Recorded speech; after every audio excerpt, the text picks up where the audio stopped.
Sir ఏం జరిగింది అని చెప్పు. రాత్రి 10ంటికి మా పాప చనిపోయిందని చెప్పి ఫోన్ చేశారు సార్. 10 ఆ టైంలో ఎవరు ఫోన్ చేశారంటే మా అల్లుడు ఫోన్ చేస్తే ఆ పల్లుడు ఫోన్ నుంచి వాళ్ళ బామ్మర్ది ఫోన్ చేశారు. ఫోన్ చేసి నీ పాప చనిపోయింది ఊరేసుకుని చెప్పి ఊరేసుకుందని చెప్పాక మేము అర్జెంటుగా బయలుదేరి వచ్చేపాటికి వాళ్ళ అల్లుడు ఉన్నాడు, ఇతను లేడు. కుర్రోడు అల్లుడు ఫోన్ చేసినోడు ఆ ఫోన్ నుంచి ఆ బావకి ఇచ్చి వాళ్ళ బావలతో ఫోన్ చేశాడు. ఊరేసుకుందాను చూశాక ఇక్కడ పరిస్థితి చూస్తే ఊరేసుకున్న పరిస్థితి కనపడదు. ఊరేసుకుంటాకి అవకాశమే లేదు అక్కడ. ఎందుకంటే మా పాప చాలా ధైర్యవంతురాలు, ఏదైనా సరే యాక్టివ్గా చేయగలదు. రెండవది ఊరేసుకున్నాక ప్రాసెస్కి విషయానికి చూడాల్సి వస్తే మా పాపకి దానికి ఫ్యాన్కి సంబంధమే లేదండి. రెండోది ఈడు ఒక్కడ వల్ల మాత్రం కాదు, ఈడు ఒక్కడ మాత్రం చేయలే. ఈడు వెనకాల ఎవరన్నా కానీ ఉండారు. ఏ బ్యాచ్ అనేది మాకు తెలియదు, ఇక్కడ వీళ్ళ పేర్లు మాకు తెలియదు, అతని పేరు మటుకు మాకు తెలియదు.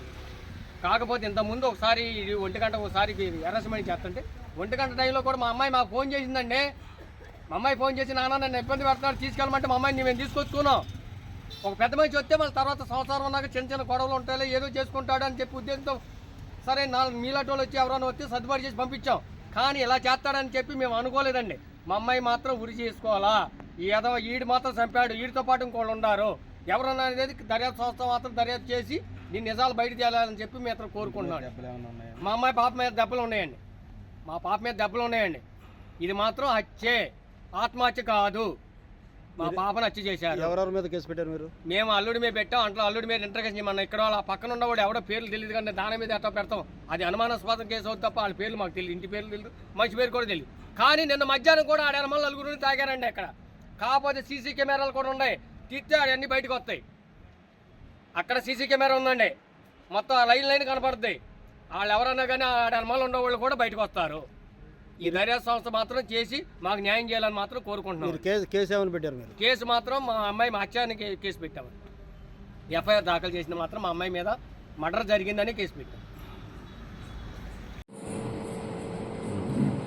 నమస్తే అండి. ఆత్కూరు గ్రామంలో జగనన్న కాలనీలో ప్రియాంక అనే అమ్మాయి నిన్న రాత్రి అనుమానాస్పదంగా ఉరి వేసుకుని చనిపోయి ఉందండి. దానిపై అతని తండ్రి ఆ అమ్మాయికి 6.5 సంవత్సరాల క్రితం వివాహం అయిందని భర్త వేధించేవాడని చెప్పేసి ఆ వేధింపులు తాళలేక ఆమె ఉరి వేసుకుని చనిపోయి ఉంటుందని చెప్పేసి మాకు ఒక రిపోర్ట్ ఇవ్వడం జరిగిందండి. దాని మీద కేసు రిపోర్ట్ చేయడం జరుగుతుంది. దర్యాప్తు చేసి నిజానిజాన్ని తెలుసుకుని దానిపై చట్ట ప్రకారం చర్యలు తీసుకుంటాం అని చెప్పేసి తెలియపరుస్తుంది. సార్ ఇప్పుడు వాళ్ళ బంధువులు వచ్చేసి హత్య అన్నది దర్యాప్తులో ఉందండి. రిపోర్ట్ అయితే అతను హెరాస్మెంట్ ఏం చేశాడని చెప్పేసి రిపోర్ట్ ఇచ్చారు.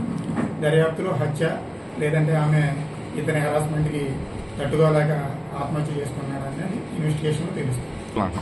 కేసుని భర్తీ చేయడానికి వాళ్ళు వచ్చి మాట్లాడుకున్నారండి. ఏదైతే రిపోర్ట్ ఇచ్చారో దాన్ని బట్టి రిపోర్ట్ ఇచ్చాం. అతని తండ్రి కూడా ఇక్కడే ఉన్నారు, కేసుని మాఫీ చేస్తున్నారు లేదన్నది మీరు అతన్ని అడిగి తెలుసుకోవచ్చు. బాడీ మీద ఉన్న దెబ్బలు ఉన్నాయండి? ఏమి లేవండి, ఇప్పుడు వేసుకున్నట్టయితే అనుమానం.